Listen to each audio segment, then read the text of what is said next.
નમસ્કાર મિત્રો, આપણે વાત જે શરૂ કરી રહ્યા છીએ એને આપણે કહીએ છીએ બ્રિજ કોર્સ. બ્રિજ કોર્સ, તો બ્રિજ એટલે શું? તો બ્રિજનો અર્થ થાય છે સેતુ. સેતુ એટલે કે પુલ. તો આપણને ખબર છે કે પુલ એટલે શું? તો કે જ્યારે કોઈ બે વસ્તુને જોડે છે એને આપણે પુલ તરીકે ઓળખીએ છીએ, બ્રિજ, સેતુ જેને આપણે કહીએ છીએ. તો અહીંયા જે બ્રિજ કોર્સની વાત કરવાની છે એ કેવો સેતુ છે, કેવો પુલ છે? તો આ એવો પુલ છે કે જે ધોરણ 10 અને ધોરણ 11 ની વચ્ચે એક સેતુ બનાવે છે. ધોરણ 10 સુધી તમે જે કંઈ ભણ્યા છો વિજ્ઞાન અને ટેકનોલોજી, એમાં એક જ પુસ્તકની અંદર તમે 3 વિજ્ઞાન ભણતા હતા: રસાયણ વિજ્ઞાન, ભૌતિક વિજ્ઞાન અને જીવ વિજ્ઞાન. પરંતુ હવે જ્યારે તમે 11 સાયન્સની અંદર દાખલ થાવ છો ત્યારે તમારે આ 3 વિજ્ઞાન અલગ અલગ પુસ્તક સ્વરૂપે ભણવાના હશે. 10મા ધોરણની અંદર જે કંઈ તમે ભણતા હતા એ જ મુદ્દાઓ અથવા તો એવા જ ટોપિક એ તમારે હવે ખૂબ વધારે ડીપમાં ભણવાના હશે. એનું એક નાનકડું એક્ઝામ્પલ આપું કે ધોરણ 10 ની અંદર તમે દાખલા તરીકે સજીવોમાં પોષણ નામનું એક ચેપ્ટર ભણ્યા હશો. તો સજીવોની અંદર જે પોષણ હોય છે એમાં તમે એક સાથે બધું જ ભણી લીધું. એક પ્રકરણની અંદર તમે પ્રાણીઓમાં પોષણ, અમીબામાં પોષણ, વનસ્પતિમાં પોષણ એ બધું જોઈ લીધું. પ્રકાશ સંશ્લેષણ દ્વારા વનસ્પતિ ખોરાક બનાવે છે એટલે એને સ્વયંપોષી સજીવો કહેવામાં આવે છે, એવું તમે ભણ્યા. પ્રકાશ સંશ્લેષણ વિશે કદાચ 1-2 પેરેગ્રાફ તમે જોયા હશે. પરંતુ હવે અહીંયા શું થશે? તો કે 11મા ધોરણની અંદર જે જીવ વિજ્ઞાન તમે ભણવાના છો એમાં પ્રકાશ સંશ્લેષણનું એક આખું ચેપ્ટર આવી જશે. એટલે જે મુદ્દાઓ તમે 10મા ધોરણમાં ભણ્યા છો એ મોટા ભાગના મુદ્દાઓ તમારે રિપીટ કરવાના હશે, પરંતુ ખૂબ જ ઊંડાણપૂર્વક અને એકદમ તલસ્પર્શી એનો અભ્યાસ કરવાનો થશે. વનસ્પતિઓમાં કે પ્રાણીઓમાં વહન વિશે પણ તમે ભણ્યા હશો. તો એ વહનની અંદર જ્યારે વાત આવે ત્યારે મનુષ્યની અંદર પરિવહન તંત્ર, બીજા કેટલાક પ્રાણીઓમાં પરિવહન તંત્ર, કે વનસ્પતિમાં જલવાહક, અનવાહક પેશીમાં પરિવહન, એ બધું તમે એક ચેપ્ટરમાં ટૂંકમાં ભણી લીધું છે. પરંતુ અહીંયા 11મા ધોરણની અંદર તમારી પાસે એ વહન જે હોય છે એમાં મનુષ્યના પરિવહનનો એક આખો અલગ ચેપ્ટર છે અને વનસ્પતિઓમાં જે જલવાહક, અનવાહક પેશીમાં વહન થાય એનો એક આખો અલગ ચેપ્ટર છે. એટલે એ બધી જ બાબતો કે જેનો પરિચય તમને 10મા ધોરણ સુધી કરાવવામાં આવ્યો છે એ બધા જ મુદ્દાઓને ખૂબ જ ઊંડાણપૂર્વક તમારે 11મા ધોરણમાં અને 12મા ધોરણમાં સમજવાના થશે.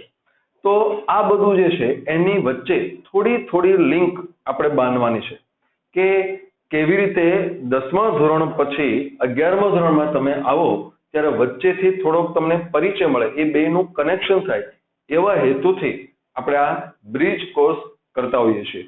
સામાન્ય રીતે એ 11મા અને 12મા ધોરણની અંદર જે કંઈ ચર્ચાઓ આપણે કરવાની છે એનો થોડો પરિચય, માત્ર થોડોક જ એકદમ પ્રાથમિક પરિચય આ થોડા લેક્ચર્સની અંદર આપણે લેતા હોઈએ છીએ કે તમે 11મા ધોરણની અંદર કેવી રીતે બધો અભ્યાસ કરીશું. તો આવા પરિચયના ભાગરૂપે આપણે અત્યારે હાલમાં જે બ્રિજ કોર્સ છે એની અંદર જે પરિચય લેવાનો છે એ છે તમારો એક યુનિટ જેનું નામ છે સેલ બાયોલોજી.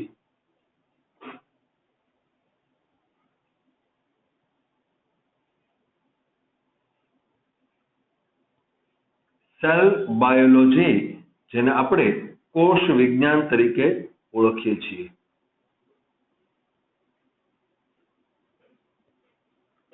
શું જોઈશું આપણે અહીંયા? તો એના માટે પહેલા તમને થોડી માહિતી આપું કે ધોરણ 11 અને ધોરણ 12 ના જીવ વિજ્ઞાનની અંદર તમારી પાસે કુલ 10 એકમો છે, 10 યુનિટ છે.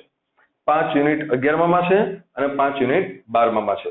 તો આ દરેકે દરેક યુનિટની અંદર કેટલાક ચેપ્ટર્સ છે.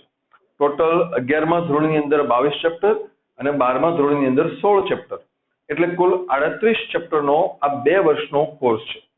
એમાં દરેક યુનિટ એક ચોક્કસ હેડિંગ ધરાવે છે. એમાંથી અત્યારે આપણે 11મા ધોરણનું એક યુનિટ સમજવાની જે પ્રયત્ન કરીએ છીએ એ છે સેલ બાયોલોજી, એટલે કે કોષ વિજ્ઞાન. તો અહીંયા શું જોઈશું આપણે? તો બાયોલોજી એટલે કે કોષો આધારિત આખી જે બાબત છે એ બધું સેલ બાયોલોજીમાં આવે છે. એના માટે સૌથી પ્રથમ એક પ્રાથમિક પરિચય આપણે લઈએ કે બાયોલોજી શબ્દ ક્યાંથી આવ્યો. તો એના માટે આપણે જોઈએ કે સૌપ્રથમ એક વૈજ્ઞાનિક હતા જેનું નામ હતું લેમાર્ક. લેમાર્ક નામના વૈજ્ઞાનિક હતા. એણે સૌપ્રથમ બાયોલોજી શબ્દ પ્રયોજો એટલે કે એનો ઉપયોગ કર્યો. એટલે અહીંયા આપણે જોઈએ BIOLOGY બાયોલોજી શબ્દ એ લેમાર્ક નામના વૈજ્ઞાનિકે સૌપ્રથમ ઉપયોગમાં લીધો. કેવી રીતે? તો એનો જવાબ એ છે કે ગ્રીક ભાષામાં બાયોસ નો અર્થ થાય છે જીવ અને લોગસ નો અર્થ થાય છે જ્ઞાન. લોગસ નો અર્થ થાય છે જ્ઞાન. એટલે અહીંયા આ બંને શબ્દોને એકઠા કરીને બાયોલોજી એટલે કે જીવો વિશેનું જ્ઞાન એટલે કે જીવ વિજ્ઞાન એવો શબ્દ એને આપ્યો. ઓકે, પણ અહીંયા એક વાત ખાસ યાદ રાખજો કે એવું નથી કે એણે આ શબ્દ આપ્યો એ પછી જ જીવ વિજ્ઞાનનો અભ્યાસ શરૂ થયો. એવું નથી. હજારો વર્ષોથી આપણા ઋષિમુનિઓ વિશે પણ તમે જાણો છો. ચરક ઋષિ આ બધા જે હતા, સુશ્રુત ઋષિ, એમણે સજીવો વિશે ઘણું બધું અભ્યાસ પણ કરેલો છે, બધું છે. પરંતુ વિધિવત રીતે એક શબ્દનો ઉપયોગ સૌપ્રથમ લેમાર્ક દ્વારા થયેલો છે. એ સમય જે હતો, આ સમયગાળો, લેમાર્કનો જે સમયગાળો હતો, એવા સમયે જીવ વિજ્ઞાનની અંદર માત્ર 2 જ શાખાઓ હતી. આ 2 જ શાખાઓ હતી. શાખાઓ એટલે શું? તો કે જે એના ભાગ પડે છે એ કયા કયા હતા? તો કે જ્યારે આ બધી બાબતોનો અભ્યાસ શરૂ થયો ત્યારે 2 શાખાઓ હતી. એમાંથી એક શાખા એ હતી બોટની. બોટની એટલે કે વનસ્પતિ વિજ્ઞાન અથવા વનસ્પતિ શાસ્ત્ર. વનસ્પતિ શાસ્ત્ર કે જેમાં બધા વનસ્પતિઓ અને એની રચનાઓનો અભ્યાસ કરવામાં આવે છે. બીજી શાખા જે હતી એ સમયમાં એ હતી ઝૂઓલોજી. ઝૂઓલોજીનો અર્થ થાય છે પ્રાણીશાસ્ત્ર. પ્રાણીશાસ્ત્ર એટલે જ્યારે બહુ શરૂઆતનો સમય હતો, આપણી પાસે સાધનો બહુ ઓછા હતા, ટેકનોલોજી ખૂબ ઓછી હતી, એવા સમયે બાયોલોજી માત્ર 2 શાખાઓ પૂરતું મર્યાદિત હતું. પણ ત્યારબાદ જ્યારે માઇક્રોસ્કોપનો વિકાસ થયો,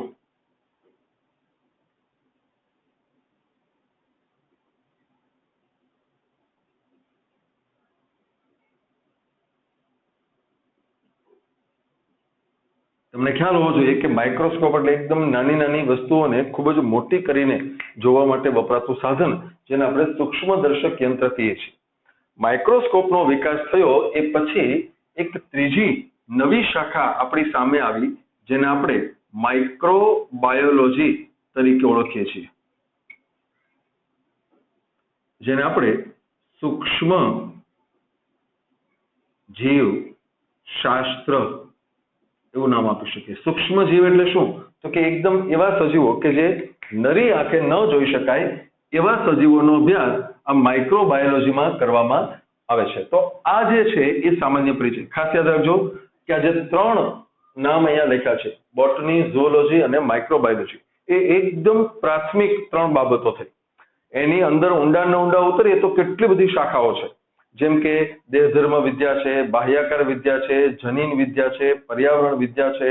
આવું કેટલું બધું તમે એમાં જોઈ શકો છો. એ બધા જ યુનિટ્સ આપણે 11 અને 12મા ધોરણમાં અલગથી ભણવાના આવશે. અહીંયા હવે આપણે જે વાત કરવાની છે, સેલ બાયોલોજીની વાત આપણે જો કરીએ તો સૌ પ્રથમ આપણી સામે જે નામ આવે છે એક વૈજ્ઞાનિકનું, એ હતા Robert Hooke. Robert Hooke. Robert Hooke એ વૈજ્ઞાનિક હતા કે જેમણે ઓક એટલે કે બુચ વૃક્ષ નામનું જે છે, ઓક એટલે કે બુચ વૃક્ષની છાલ ની પાતળી ચીરી નો અભ્યાસ કર્યું. ઓક નામનું જે વૃક્ષ છે, જેને આપણે સામાન્ય રીતે બુચ વૃક્ષ કહીએ છીએ, તો એની એકદમ પાતળી પાતળી સ્લાઇસ બનાવી, એકદમ પાતળી ચીરી કરી અને એને માઇક્રોસ્કોપનો શોધ થઈ ગયા પછીની આ વાત છે. અને એ જે ચીરી છે એની અંદર એને માઇક્રોસ્કોપમાં જોયું તો એને જોવા મળે છે એક સરખા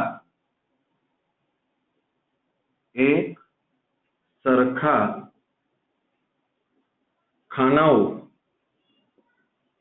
જેવી રચના જોઈ.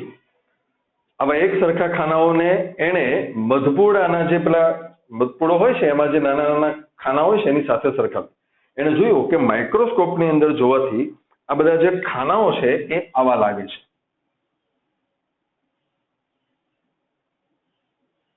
હવે એક સરખા બધા ખાનાઓ એને જોવા મળ્યા.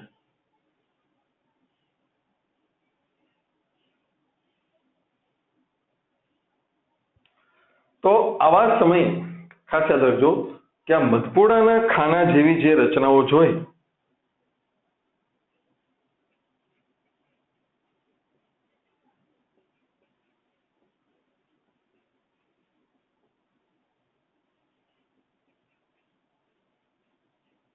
મધપૂડાના ખાના જેવી રચના હતી એટલા માટે એ મધપૂડાના ખાનાને જે નામ આપવાનું હતું એ જ નામ એને અહીંયા વાપરી દીધું, એ છે સેલ.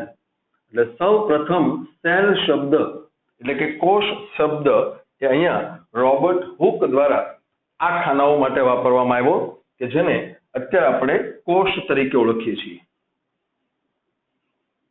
સેલ એટલે કે કોષ. તો આ થઈ વાત કે સૌ પ્રથમ આપણી સામે આ કોષ વિશેની વાત કઈ રીતે આવી.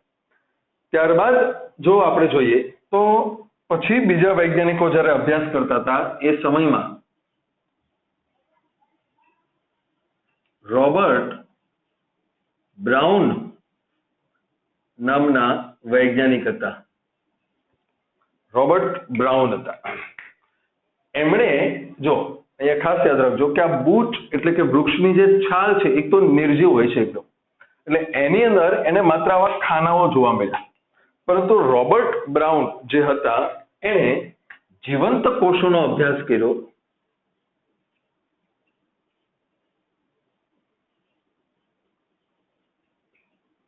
અને એણે એવું શોધી કાઢ્યું કે આવા બધા જે ખાનાઓ છે એ લગભગ બધા સજીવોમાં જોવા મળે છે.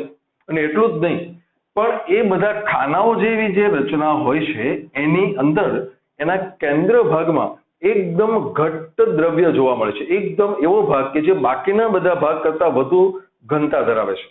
તો એવા ભાગ તરીકે અહીંયા ખાસ યાદ રાખજો કે એણે આ જે આવા બધા ભાગો હોય છે સેલ જેવા ભાગો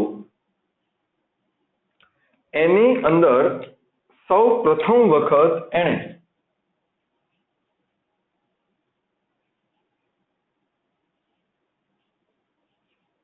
કોષ કેન્દ્ર અથવા જેને આપણે ન્યુક્લિયસ કહીએ છીએ એની શોધ કરી. એટલે એણે જોયું કે રોબર્ટ હુક દ્વારા આવી જે ખાનાઓ જેવી રચનાની વાત કરવામાં આવી છે એમની કેન્દ્રમાં આવો એક કોષ કેન્દ્ર એટલે કે એકદમ ઘટ્ટ દ્રવ્ય જોવા મળે છે. એ બાબત રોબર્ટ બ્રાઉન દ્વારા આપણી સામે મૂકવામાં આવી. ધીરે ધીરે આ બધા જે સંશોધનો છે એ બધા આગળ ચાલતા જાય છે. એમ કરતા કરતા આગળ જતા હજુ બીજા વૈજ્ઞાનિકોની વાત આવે છે. તો એ વૈજ્ઞાનિક એ છે મોહલ અને પરકિંજે. મોહલ અને પરકિંજે. આ મોહલ અને પરકિંજે જે હતા એમણે સૌ પ્રથમ જીવરસ શબ્દ પ્રયોજ્યો. એટલે એમણે જોયું કે કોષોની અંદર એટલે કે સેલની અંદર એકદમ ઘટ્ટ પ્રવાહી આવેલું હોય છે. એટલે કે કોષમાં આવેલ એકદમ ઘટ્ટ જેલી જેવું પ્રવાહી. તો એના માટે સૌ પ્રથમ આ મોહલ અને પરકિન્સે આ બે વૈજ્ઞાનિકોએ તમે જુઓ કે ધીરે ધીરે કોષો વિશેની આપણી સમજ કેવી સ્પષ્ટ થતી જાય છે. પહેલા આપણને સેલ મળ્યો રોબર્ટ હુક, ત્યારબાદ આપણને કોષ કેન્દ્ર એટલે કે ન્યુક્લિયસ મળ્યું રોબર્ટ બ્રાઉન, અને ત્યારબાદ એની અંદર આ કોષોની ફરતે જે જીવરસ આવેલો હોય છે, તમે 9મા 10મા ધોરણની અંદર કોષો વિશેની સામાન્ય બાબતો તો ભણી જ ચૂકેલા છો, એટલે અહીંયા આ જીવરસ સાયટોપ્લાઝમ જેને કહેવામાં આવે છે એની વાત અહીંયા આવી. તો ઘણા બધા સજીવોના આવા અભ્યાસ થયા પછી અહીંયા ખાસ આપણે નોંધવાનું છે એક આખી થિયરી જેને સેલ થિયરી તરીકે ઓળખવામાં આવે છે. સેલ થિયરી એટલે કે જેને કોષવાદ કહેવામાં આવે છે. સેલ થિયરી એટલે કે કોષવાદ. તો કોષવાદ શું છે એને સમજવા માટે ફરી પાછા આપણે આવા વૈજ્ઞાનિકો એના વિશે જોઈએ. તો માથિસ સ્લીડન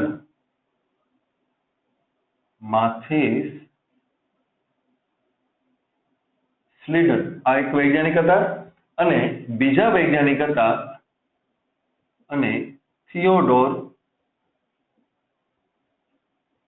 શ્વોન.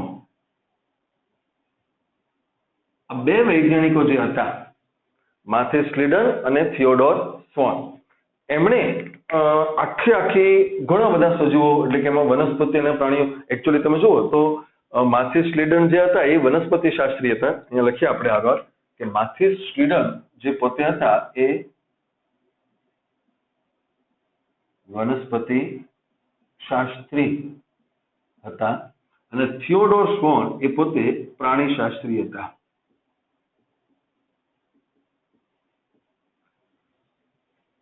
તો આ બંને જે વૈજ્ઞાનિકો હતા એમણે સાથે મળીને કેટલીક બાબતો અલગ અલગ સંશોધનો કરેલા, પણ પછી બે સંશોધનો મિક્સ થયા અને એમણે જોયું કે દરેક સજીવ, ખાસ યાદ રાખજો, દરેક સજીવ એ કોષ અને કોષની નિપજોનો બનેલો હોય છે. એટલે કે કોઈ પણ સજીવ હોય એ વનસ્પતિ હોય કે પ્રાણી હોય એ શેનો બનેલો છે? તો કે એક કોષ ધરાવે છે, અને આ કોષમાંથી ઉત્પન્ન થતા જુદા જુદા પદાર્થો એટલે કે કોષની નિપજો. દાખલા તરીકે આપણા શરીરમાં લોહી છે, તો લોહી પોતે એક કોષ નથી, પણ એ ઉત્પન્ન થયું છે કોષોમાંથી. લોહીમાં જે પ્રવાહી જોવા મળે છે એ આપણા કોષો દ્વારા સ્ત્રવિત થયેલું છે. તો આ કોષો દ્વારા ઉત્પન્ન થયેલી જે નિપજો છે એનું બનેલું હોય છે, એવી બાબત એમણે રજૂ કરી. સાથે સાથે એમણે એ પણ બાબત રજૂ કરી કે કોષ એ સજીવનો રચનાત્મક અને ક્રિયાત્મક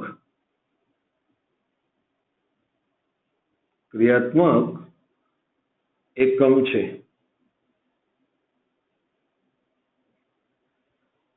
દરેક સજીવનો રચનાત્મક અને ક્રિયાત્મક એકમ એ કોષ છે. એકમ કોને કહેવાય? કે જે નાનામાં નાનો ભાગ આપણી અંદર જે જોવા મળે છે એ કોષ છે. આપણું શરીર છે, માનો કે આપણું શરીર આપણે જીવતા છીએ, તો જ્યારે એના ટુકડા કરવામાં આવે, એના વિભાજન કરવામાં આવે, તો આપણું શરીર છે એનું વિભાજન કરો એટલે આપણને જુદા જુદા તંત્રો મળે. પાચન તંત્ર, પ્રજનન તંત્ર, પરિવહન તંત્ર, શ્વસન તંત્ર, ઉત્સર્જન તંત્ર, કંકાલ તંત્ર, ચેતાતંત્ર, અંતસ્ત્રાવી તંત્ર, આ બધા તંત્રો છે. એટલે શરીર જે છે એનું વિભાજન કરો એટલે તંત્ર મળે. તો પાચન તંત્ર ધારો કે છે, પાચન તંત્ર એટલે કે અંગ તંત્રનું વિભાજન કરો એટલે અંગ મળે. મુખ ગુહા, અન્નનળી, જઠર, નાનું આંતરડું, મોટું આંતરડું, મળાશય, મળદ્વાર, આ બધા અંગો છે. અંગોનું વિભાજન કરો એટલે એમાંથી જુદી જુદી પેશીઓ મળે. પેશીનું વિભાજન કરો એટલે એમાંથી કોષ મળે. તો છેલ્લે જે કોષ મળે છે ત્યાં સુધી જીવન છે. એક કોષ જીવતો હોઈ શકે છે, પરંતુ જો કોષનું વિભાજન કરી નાખો તો જીવન નથી. એટલે કે છેલ્લામાં છેલ્લું જીવન, લાઈફ, એ આપણને કોષમાં જોવા મળે છે. એટલે કોષોને સજીવનો રચનાત્મક અને ક્રિયાત્મક એકમ કહેવામાં આવે છે. તો મેઇન આ બે મુદ્દાઓ આ માથિસ લીડર અને થિયોડોર સ્વાન દ્વારા સેલ થિયરીમાં આપવામાં આવ્યા. પરંતુ પ્રશ્ન એ હતો કે તમે એમ કીધું કે ભાઈ દરેક સજીવ કોષોનો બનેલો છે, તો આ કોષો આવ્યા ક્યાંથી? એનો જવાબ આ બે પાસે નહોતો કે આપણી અંદર અત્યારે ઘણા બધા કોષો છે, ક્યાંથી આવે? યાદ રાખજો, આ વાત આપણે બહુ જૂની કરીએ છીએ, 1830-35 ના સમયગાળાની વાત છે, જ્યારે આપણને વિભાજનો વિશે ખબર નહોતી. પરંતુ આ જે છે એમાં ઉમેરો કરે છે એ છે રુડોલ્ફ વિર્શો. એ જે હતા એમણે આ કોષવાદની અંદર એક ત્રીજી બાબત ઉમેરી. એને શું કીધું કે નવા કોષો એ પૂર્વ કોષો, પછી આપણે સમજીએ ને, પૂર્વ કોષોના વિભાજનથી અસ્તિત્વમાં આવે છે. એટલે કે જે પહેલા કોષો હોય છે એના વિભાજનથી નવા કોષો બને છે. દાખલા તરીકે અત્યારે કોઈ એક સજીવ છે એમાં 10,000 કોષો છે, તો એ 10,000 કોષો ક્યાંથી આવ્યા છે? તો કે એની પહેલા જે 5,000 કોષો છે એ બધામાં વિભાજન થયું એટલે 10. એ 5,000 કેમ આવ્યા છે? તો કે એની પહેલા જે 2,500 કોષો હતા એમાં વિભાજનથી એ બનેલા છે. એટલે આવી રીતે નવા કોષો જે છે એ પોતે ઓટોમેટિકલી સર્જાતા નથી. એ કોઈ કોષના 1માંથી 2, 2માંથી 4, 4માંથી 8 એવી રીતે વિભાજનો થઈને બને છે. એવી બાબત આ રુડોલ્ફ વિર્શો દ્વારા રજૂ કરવામાં આવી. એટલે આ રીતે આ કોષો વિશેની આપણી સંકલ્પના આખી સ્પષ્ટ છે. હવે આપણે જે વાત સમજવાની છે એ શું છે?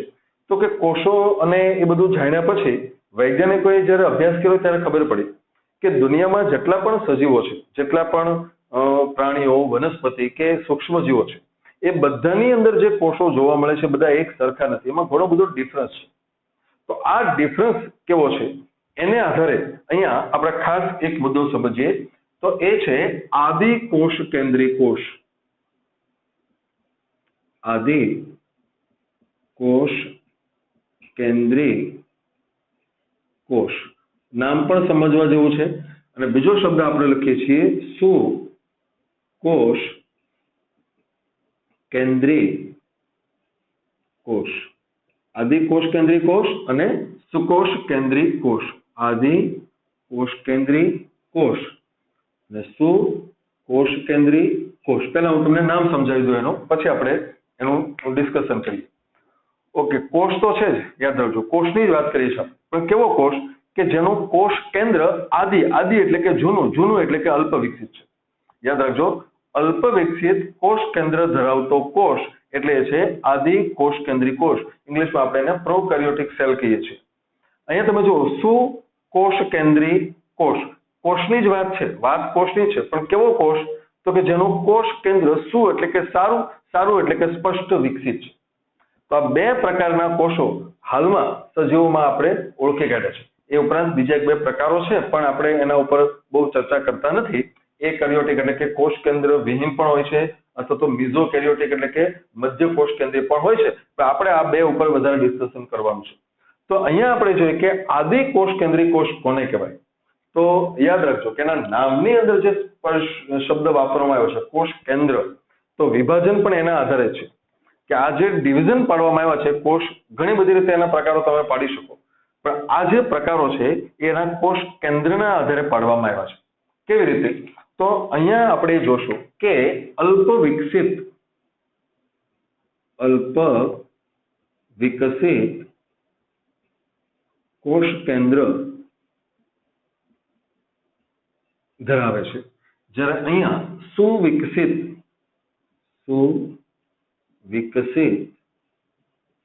કોષ કેન્દ્ર ધરાવે છે. તો કોને અલ્પ વિકસિત કહેવાય અને કોને સુવિકસિત કહેવાય એ પણ આપણને ખ્યાલ હોવો જોઈએ. તો એનો જવાબ એ છે કે આ એવા છે કોષો કે જેમાં જનીન દ્રવ્ય કોષમાં મુક્ત હોય છે. આપણે આકૃતિ દોરીએ એટલે તમને વધારે ખ્યાલ આવશે એનું જે જનીન્દ્ર, તમને ખ્યાલ હશે જનીન્દ્ર વિશે કે આપણા કોષોની અંદર જે કોષ કેન્દ્ર આવેલું છે એમાં રંગસૂત્રો અને એમાં ડીએનએ આવેલું છે. તમે થોડો પ્રાથમિક પરિચય બધાએ લીધેલો છે. તો આપણા શરીરના દરેક કોષ, યાદ રાખજો, આપણા સજીવ શરીરની અંદર કેટલા અબજ કોષો આવેલા છે. તો આ બધા જ કોષોનું કોષ કેન્દ્ર રંગસૂત્રો ધરાવે છે અને આપણી અંદર 23 દુ 46 રંગસૂત્રો છે પણ તમને ખ્યાલ છે. તો એવા કોષો કે જેની અંદર જનીન દ્રવ્ય કોષમાં મુક્ત રીતે આવેલું છે એ આ છે. જ્યારે અહીંયા જે છે એ જનીન દ્રવ્ય આવરિત હોય છે. આવરિત એટલે કે એની ફરતે આવરણ આવેલું છે. જનીન દ્રવ્ય, કોષનું તો આવરણ છે જ, પણ જનીન દ્રવ્યની ફરતે પણ આવરણ હોય છે. એ ઉપરાંત અહીંયા આપણે લખીએ કે એની અંદર વિવિધ અંગિકાઓ નો અભાવ હોય છે. જુદી જુદી અંગિકાઓ જોવા મળતી નથી. જ્યારે અહીંયા ઘણી બધી પટલયુક્ત અંગિકાઓ હાજર હોય છે, જેના નામ તમે જાણો છો: હરિતકણ, તારાકેન્દ્ર, કણાભસૂત્ર, ગોલ્ગીકાય, અંતઃકોષ રસજાળ, આવી કેટલી બધી અંગિકાઓ હાજર હોય છે. આકૃતિ વડે જો આપણે એની સ્પષ્ટતા કરીએ તો અહીંયા તમે જુઓ કે આ જે છે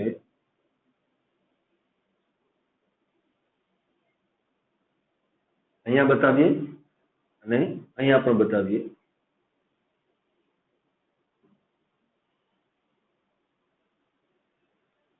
તો તમે જુઓ કે આ જે છે એ છે કોષ આવરણ. આ કોષ આવરણ છે.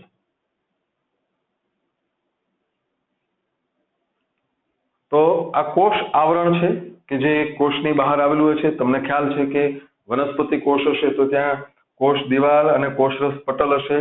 પ્રાણી કોષ હશે તો એમાં કોષ દિવાલ નથી હોતી, માત્ર કોષરસ પટલ હોય. એવા આવરણ અહીંયા પણ છે. હવે અહીંયા ખાસ જોજો કે આની અંદર અહીંયા આ જે છે એમાં આમ અને અહીંયા આમ આ છે જનીન દ્રવ્ય. જનીન દ્રવ્ય એટલે કે જનીન દ્રવ્ય અહીંયા છે, જનીન દ્રવ્ય અહીંયા પણ છે. પણ હવે જે છે એ મેઇન ફરક છે કે અહીંયા જે જનીન દ્રવ્ય આવેલું છે એ આમ આવેલું છે, આમ છે. એટલે કે અહીંયા આ છે કોષ કેન્દ્ર. આ કોષ કેન્દ્ર જે છે એની અંદર જનીન દ્રવ્ય છે. જ્યારે અહીંયા એ જનીન દ્રવ્ય તમે જુઓ કે આવું કોષમાં મુક્ત છે. બાકીનું જે બધું છે એ તો કોમન છે જ કે અહીંયા ધારો કે આમ બતાવો તમે તો આ છે એ જીવરસ આવેલું છે અહીંયા અને અહીંયા આ જે છે એ એનો જીવરસ છે. તો જીવરસ અહીંયા આવેલો છે. તો જીવરસની અંદર જ આ એનું જનીન દ્રવ્ય છે. ડીએનએ જેને આપણે કહીએ છીએ એ અહીંયા આવેલો છે. જ્યારે અહીંયા એ ડીએનએ આની અંદર છે. એટલું જ નહીં, હજી તમે આગળ જુઓ કે એની અંદર આવી જુદી જુદી અંગિકાઓ આવેલી છે. અહીંયા